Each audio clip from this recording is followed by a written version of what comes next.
Genius Zirakpur के video lecture series में आपका स्वागत है। आज हम class 9 science chapter 10 work power and energy करेंगे। इसकी बैक एक्सरसाइज में 21 क्वेश्चन है। हम 21 के 21 क्वेश्चन का सोल्यूशन देखेंगे, उसका फंडामेंटल फार्मूलाज और लॉजिक समझने की कोशिश करेंगे। Question 1, look at the activities listed below, reason out the whether work is done in the light of understanding of the work. हमें ये बताना है कि इन एक्टिविटीज में काम हुआ है या नहीं हुआ है। तो काम कब मानते हैं हम?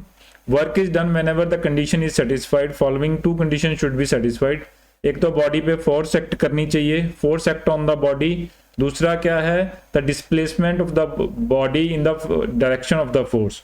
तो डायरेक्शन ऑफ फोर्स में आपका डिस्प्लेसमेंट होना चाहिए, ठीक है। दोनों डिस्प्लेसमेंट और फोर्स एक दूसरे के परपेंडिकुलर नहीं होने चाहिए, तो आपका वर्क डन नहीं होगा। अगर फोर्स और डायरेक्शन, डिस्प्लेसमेंट जो है एक ही डायरेक्शन में है या समटाइम्स एंगल्स में भी है, तो आपका वर्क डन हो जाएगा। Work done force into distance होता है। अगर दोनों 90 डिग्री हो जाएंगे तो वर्क डन 0 हो जाएगा, उस फोर्स के कारण 0 हो जाएगा। चलिए एक एक करके देखते हैं। ए पार्ट इज सोना is swimming in the pond. आप स्विम कर रहे हो, आपकी डिस्प्लेसमेंट है, आप फोर्स लगा रहे हो फॉरवर्ड डायरेक्शन में और फॉरवर्ड डायरेक्शन में मूव कर रहे हो, तो ये वर्क डन हो जाएगा। बी पार्ट हो जाएगा a donkey carrying a load on its back. Donkey अपनी बैक पे लोड कैरी कर रहा है, तो donkey has to apply a force upon the ground upward direction but the displacement of the load is the forward direction. तो इसमें क्या होगा? डिस्प्लेसमेंट 90 डिग्री होगी फोर्स के, वो आगे जाने के लिए फोर्स लगा रहा है, डिस्प्लेसमेंट नीचे की तरफ है, तो वर्क डन 0 हो जाएगा। सी पार्ट देखते हैं। A wind mill is lifting water from the well. तो विंड मिल क्या है? ग्रेविटेशन फोर्स के अगेंस्ट वाटर लिफ्ट कर रही है, तो ग्रेविटेशन फोर्स की रिवर्स डायरेक्शन में है लेकिन पुल ऊपर की तरफ है, तो आपका डिस्प्लेसमेंट हो जाएगा फोर्स की डायरेक्शन में और आपका वर्क डन हो जाएगा। नेक्स्ट डी पार्ट देखते हैं। Green plant is carrying out of photosynthesis. तो ग्रीन प्लांट फोटोसिंथेसिस कर रहा है, कोई डिस्प्लेसमेंट नहीं है। जो कोई डिस्प्लेसमेंट नहीं है तो वर्क डन नहीं होगा, फोर्स के कारण वर्क डन 0 हो जाएगा। ई पार्ट देखते हैं। Engine is pulling the train. तो engine parts pull the train, this allows the train to move in the direction of the force. तो वो फॉरवर्ड डायरेक्शन में फोर्स लगा रहा है, उसी डायरेक्शन में वो मूव कर रहे हैं, therefore the displacement in the train is in the same direction, hence work done by the train. तो ट्रेन का वर्क डन है। एफ पार्ट देखते हैं। Food grains are getting dried in the sign. तो कोई डिस्प्लेसमेंट नहीं है। Food grain do not move in the presence of a solar, hence the work done in the process of food grain getting dried in the sun is no work done. तो इसमें कोई work done नहीं होगा। Last part देखते हैं। G part, a sail boat is moving due to the wind energy. तो wind उसको push कर रही है, फोर्स लगा रही है, उसी डायरेक्शन में सेल बोट मूव कर रही है, तो वर्क डन हो जाएगा। Question 2, an object thrown at a certain angle to the ground moves in a curved path and falls back on the ground. The initial and final position of the path of the object lies on the horizontal line. What is the work done by the force of gravity. तो gravity के कारण force बताना है। Since the body returns to the point which same horizontal line through the point of projection, no displacement takes place। तो displacement कोई नहीं हुआ, force of gravity, therefore no work is done by gravity। तो gravity के कारण, क्योंकि work done जो होता है फोर्स इंटू डिस्प्लेसमेंट होता है, फोर्स की डायरेक्शन में डिस्प्लेसमेंट आनी चाहिए। अगर डिस्प्लेसमेंट 0 हो गई तो वर्क डन भी 0 हो जाएगा। Question 3, a battery lights a bulb, describe the energy change involve in the process. जब भी ऐसा कोई क्वेश्चन आए, आपने ये देखना है कि आप कौन सी एनर्जी दे रहे हैं। इलेक्ट्रिकल बल्ब में हम इलेक्ट्रिकल एनर्जी देते हैं और आउटपुट क्या है, हीट या लाइट। तो उसी हिसाब से आप इसको समझेंगे। Within the electrical cell the battery of the chemical energy changes to electrical energy. तो केमिकल एनर्जी बैटरी की इलेक्ट्रिकल एनर्जी में चेंज हो रही है। The electric energy on the flowing through the filament of the bulb changes to heat energy and into light energy. तो heat और light बाहर निकल रहे हैं, तो हमारी इनपुट एनर्जी केमिकल और इलेक्ट्रिकल हो जाएगी। केमिकल से इलेक्ट्रिकल बनी और इलेक्ट्रिकल से आपकी हीट और लाइट बढ़ गई। तो इन क्वेश्चन में सबसे पहले हमें ये देखना है कि हम क्या इनपुट कर रहे हैं और क्या बाहर आ रहा है। Question 4, a certain force acting on 20 kg mass changes its velocity from 5 metre पर सेकेंड टू 2 मीटर पर सेकेंड। ध्यान देना है, वेलोसिटी गिर रही है, तो इसका मतलब डी एक्सेलरेशन है, नेगेटिव में आएगा। Calculate the work done by the force. Calculate करते हैं। Work done by the force is equal to the change in kinetic energy produced. तो किनेटिक एनर्जी पहले कितनी थी, हाफ mv², बाद में कितनी होगी, हाफ mv²। चलिए, तो W is half mv² minus half mu²। Initial और फाइनल वेलोसिटी की बात कर रहे हैं, तो 210 जूल एनर्जी हो गई है। ठीक है जी। चलिए, अगर उसने डिस्प्लेसमेंट पूछा होता तो हम मास इनटू डिस्प्लेसमेंट लगा के डिस्प्लेसमेंट भी निकाल सकते थे, फोर्स निकाल के। चलिए उसके लिए आपको टाइम की कंडीशन देनी पड़ती है। Question 5, a mass of 10 kgs at a point A on the table, it is moved to point B. If the line joining AB is horizontal, what will the work done by the object on the gravitational force? अब A to B horizontal line है, जो gravitational force है वो 90 degree पे आ गया। जब भी displacement और फोर्स 90 डिग्री पे आ जाएंगे वर्क डन जीरो हो जाएगा, because of gravitational force. Gravitational force के कारण वो वर्क डन जीरो हो जाएगा। The work done is zero. इसमें लिखना चाहिए कि because of gravitation there is no work done, because the gravitation force and displacement are perpendicular to either. जब भी डिस्प्लेसमेंट किसी फोर्स के परपेंडिकुलर में लगेगा तो वो वर्क डन जीरो हो जाएगा। उस फोर्स के कारण, किसी और फोर्स के कारण वर्क डन हो सकता है। Question 6, the potential energy of a freely falling object decrease progressively. Does this violate the conservation of law of conservation of energy? Why? अब आप देखिए कोई भी चीज टॉप से हम गिरा रहे हैं, पहले उसकी कोई वेलोसिटी नहीं थी, धीरे धीरे उसकी वेलोसिटी बढ़ रही है, लेकिन पोटेंशियल एनर्जी गिर रही है। तो आप क्या, जैसे वेलोसिटी बढ़ेगी उसकी किनेटिक एनर्जी बढ़ती जाएगी, तो विज विज पोटेंशियल एनर्जी आपकी किनेटिक एनर्जी में चेंज हो रही है, तो लॉ ऑफ कंजर्वेशन फॉलो होता है। अगर हम फ्रिक्शन को एक पॉइंट के लिए भूल जाएं तो आप देखेंगे जिस पॉइंट पे उसकी जितनी वेलोसिटी है वो उसकी जितनी पोटेंशियल एनर्जी चेंज है उसके बराबर ही रहेगी। आप इसको कैलकुलेट कर सकते हैं, आगे हम पेंडुलम वाले क्वेश्चन में कैलकुलेट करने की कोशिश करेंगे।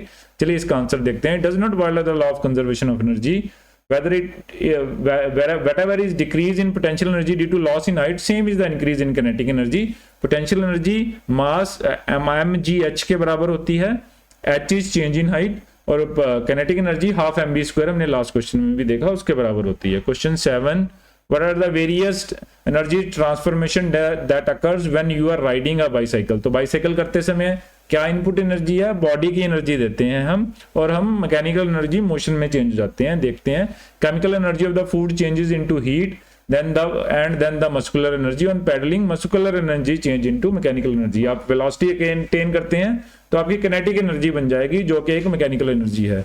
Question 8, does the transfer of energy takes place when you push a huge block with your might and fail to move? अब देखिए आपने जोर लगाया लेकिन जो है आपका ब्लॉक है, रॉक का ब्लॉक, वो मूव नहीं हुआ, तो डिस्प्लेसमेंट क्या हो जाएगा, zero. Work done is equal to force into displacement. अगर डिस्प्लेसमेंट नहीं है, आप जितनी मर्जी फोर्स लगाएं तो क्या हो जाएगा, आपका वर्क डन जीरो हो जाएगा।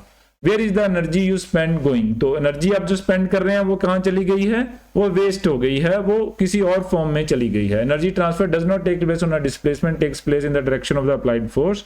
The energy spent is used to overcome the inertia of the rock, या कुछ किसी और फॉर्म में बदल गई है। Question 9, a certain household has consumed 250 units energy during a month.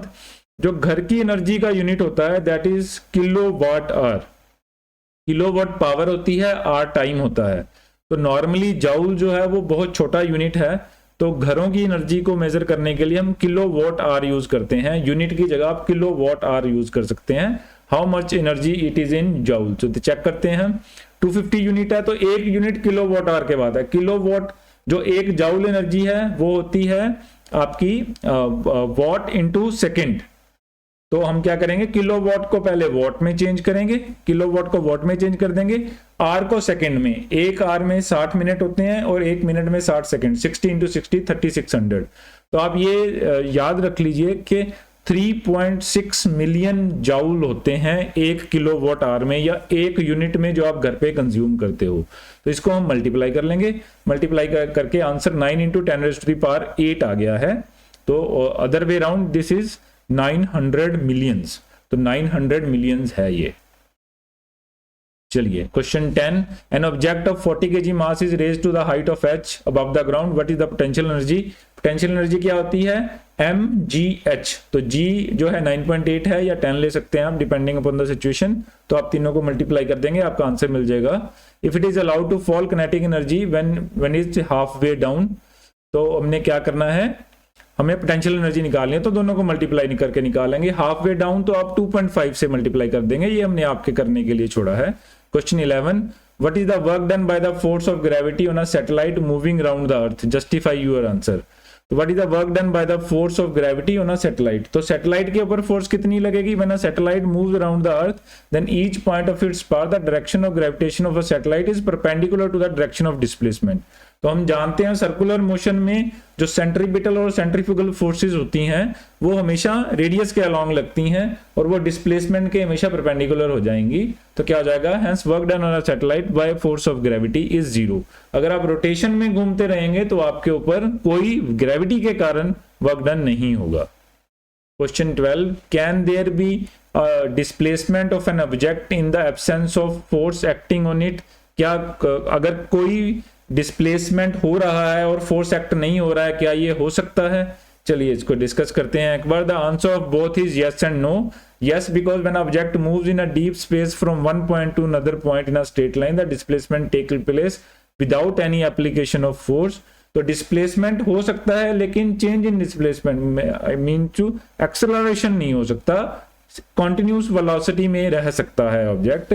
Second is because force can not be zero for a displacement on the surface of the earth, तो some forces is essential. तो अगर अर्थ के ऊपर क्योंकि already force act कर रहा है, आपको मूव करना है तो आपको फोर्स करना ही पड़ेगा। तो अर्थ के लिए ये नो है और आउटर स्पेस के लिए ये यस है। Question 13, a person holds a bundle of hay over his head for 30 minutes and get tired, has he done any kind of a work और नॉट। आप बताइए इसमें कोई डिस्प्लेसमेंट है?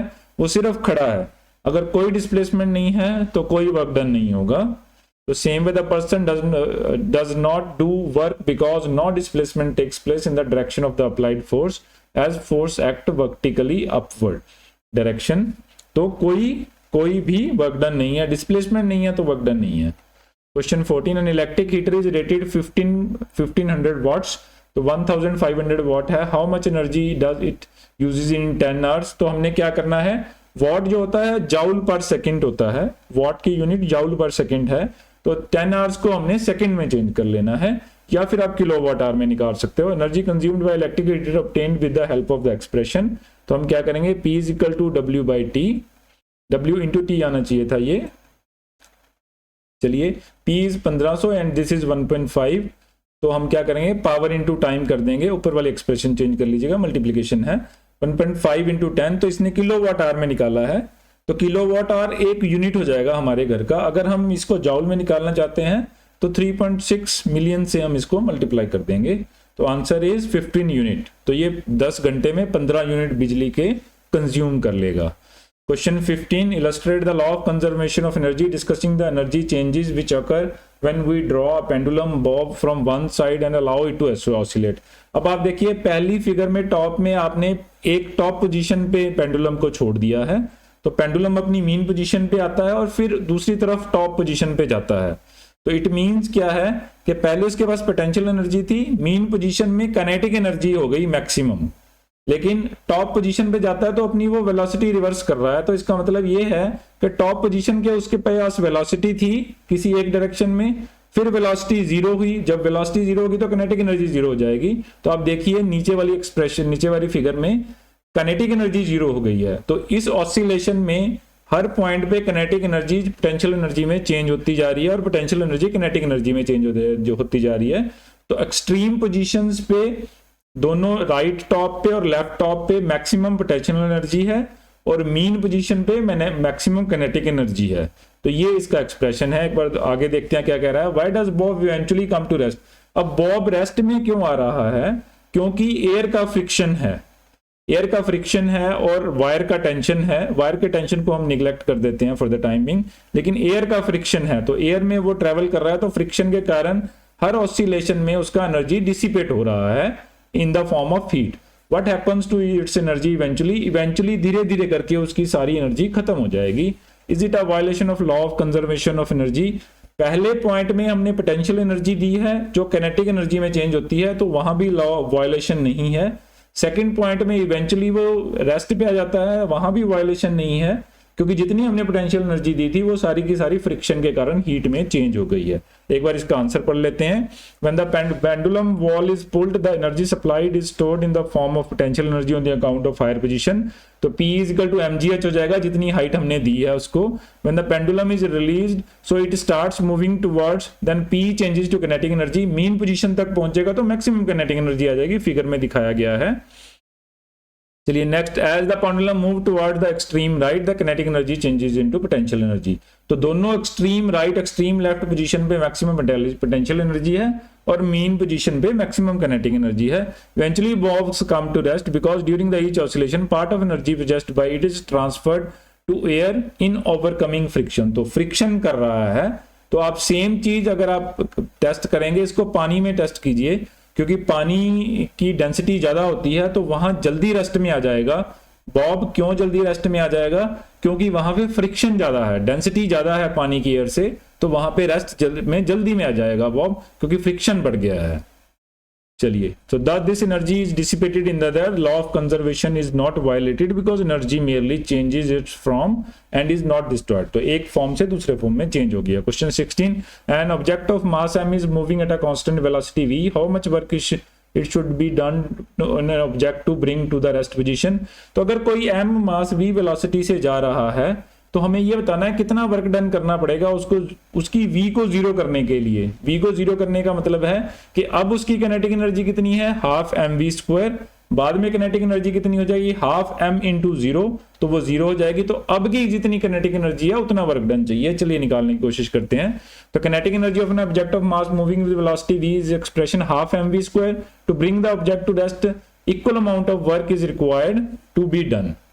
ठीक है। Question 17, calculate the work required done to stop 1500 kg mass moving at a velocity of 600। Same question है पीछे वाला, यहाँ उसने वैल्यूज दे दी हैं, पीछे वैल्यूज नहीं दी थी, तो हम हाफ एम वी स्क्वायर से मल्टीप्लाई करके निकाल लेंगे। मास 1500 kg है, 60 की वेलोसिटी है, तो हम क्या करेंगे, दोनों को मल्टीप्लाई कर लेंगे। 60 की वेलोसिटी को हम ऐसे यूनिट में ले आएंगे मीटर पर सेकंड में, तो 5 × 18 से मल्टीप्लाई करते हैं तो आ जाता है। अदरवाइज आप किलोमीटर को 1000 करके मीटर में चेंज कर लीजिए और आर को 3600 से मल्टीप्लाई डिवाइड करके आप सेकंड में चेंज कर लीजिए, तो आपकी वेलोसिटी आ जाएगी। तो काइनेटिक एनर्जी निकल जाएगी आपकी। तो एक्सप्रेशन लगा के this much is the kinetic energy, 20.8 × 10⁴ work is required to stop the car. Question 18 देखते हैं। In which of the following case F is acting on the object and mass M, the direction of displacement is west to east. Figure में दिखाया गया तीनों situation में। Observe the diagram and carefully state whether the work is done by a force is negative, positive और zero. तो हमने पहली figure में देखिए, आप फर्स्ट फिगर में फोर्स अपवर्ड डायरेक्शन में ले गया, लेकिन डिस्प्लेसमेंट 90 डिग्री में हो गया है। In the first case the force is acting perpendicular to the displacement of the object, so the work done in by the force is zero. Force की direction में वर्क डन होना, displacement होना चाहिए। अगर दोनों परपेंडिकुलर हैं एक दूसरे के तो वर्क डन जीरो हो जाएगा। सेकंड केस में देखते हैं, in the second case the force is acting in the direction of the displacement, so work done is positive. तो दोनों प्लस में आ गए हैं, फोर्स भी प्लस में है, डिस्प्लेसमेंट भी प्लस में है, तो दोनों का मल्टीप्लिकेशन भी प्लस हो जाएगा, तो प्लस हो जाएगा तो वर्क डन भी प्लस हो जाएगा सेकंड केस में। In the third case and the displacement is opposite to other, so work done is in the negative direction. Force अब माइनस डायरेक्शन में है और डिस्प्लेसमेंट पॉजिटिव डायरेक्शन में है, तो इन दोनों को मल्टीप्लाई करेंगे तो नेगेटिव वैल्यू आएगी, नेगेटिव वर्क डन हो जाएगा। क्वेश्चन 19, सोनी से the acceleration of object could be zero even when the several force are acting on it. तो did you agree with it, क्या ये जरूर हो सकता है? चलिए, yes, acceleration in an object would be zero even when several forces are acting on it. This happens when a force cancel each other and net force acting on it is zero. तो कोई force act नहीं कर रही है तो क्या होगा, zero हो जाएगा। जब कोई एक बॉडी रेस्ट पे पड़ी है टेबल के ऊपर, ग्रेविटी नीचे की तरफ लग रही है, रिएक्शन ऊपर की तरफ लग रहा है, तो फोर्स बैलेंस आउट हो गए हैं, तो उस केस में ये पॉसिबल हो सकता है। Question 20, find the energy in kilowatt hour consumed in 10 hours bye 4 devices of power 500 what. तो पहले हमने 500 वॉट को किलोवाट में चेंज कर लेना है, क्योंकि उसने किलोवाट आवर में निकालने के लिए बोला है। तो हम 500 को 1000 से डिवाइड कर लेंगे तो 0.5 आ जाएगा। फिर 4 डिवाइसेस हैं, 4 से मल्टीप्लाई करेंगे, टोटल कंजम्पशन आपका 2 किलोवाट आ जाएगा। 2 किलोवाट को 10 से मल्टीप्लाई कर देंगे। चलिए कैलकुलेट करते हैं। पावर क्या है, 0.5 किलोवाट हो गई, 10 आवर्स के लिए है। Energy consumed by each devices, energy consumed into time, तो पावर इनटू टाइम कर देंगे, P × T, 0.5 × 10, 5 किलोवाट। तो 4 की है तो 4 से मल्टीप्लाई कर देंगे, 20 kilowatt hour, 1 kilowatt hour 1 unit के बराबर होता है। Question 11, a freely falling object eventually stop on reaching the ground. What happens to the kinetic energy? क्या होता है उस kinetic energy का? उसका ग्राउंड के साथ हिट करने के बाद वो सारी की सारी हीट या अदर फॉर्म ऑफ एनर्जी में चेंज हो जाती है। चलिए, an object hits the ground, it's kinetic energy is converted into heat energy, heat में चेंज हो जाएगी, थोड़ी साउंड आ जाएगी, साउंड एनर्जी में चेंज हो जाएगी और पोटेंशियल एनर्जी में चेंज हो जाएगी, कॉन्फ़िगरेशन बदल जाएगा, उसका फॉर्म चेंज हो जाएगा। चलिए, class 9 science chapter 10 work power and energy के 21 के 21 क्वेश्चन हमने कर दिए हैं। हर एक को हमने बड़े फंडामेंटली समझाने की कोशिश की है। अगर फिर भी आपका कोई डाउट है तो आप हमें कमेंट सेक्शन में भेज सकते हैं, हम उसका जल्दी से जल्दी जवाब देने की कोशिश करेंगे। आपका हमारी वीडियो सुनने के लिए बहुत बहुत धन्यवाद।